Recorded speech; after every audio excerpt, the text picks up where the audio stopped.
Z Jansen 7, Papa Swole, do you need to exercise if you have an active job lifting, stacking boxes, building pallets? Fuck yeah. That's not specific exercise.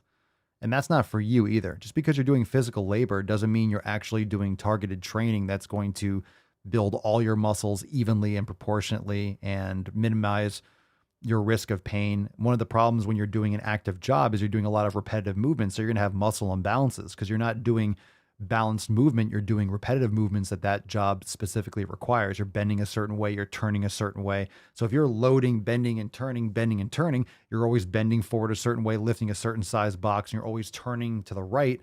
You're going to have imbalances with obliques, with your hip flexors, with your glutes. You're going to have a lot of imbalances because you're doing a repetitive motion over and over again.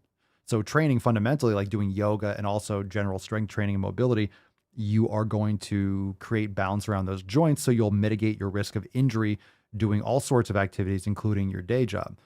Activity is good. You have an active job, but your body's also going to adapt to that. So it doesn't mean that you're going to have muscle, doesn't mean you're going to be lean, doesn't mean you're going to not have extra body fat. So you need to be eating properly, but also the training is for you.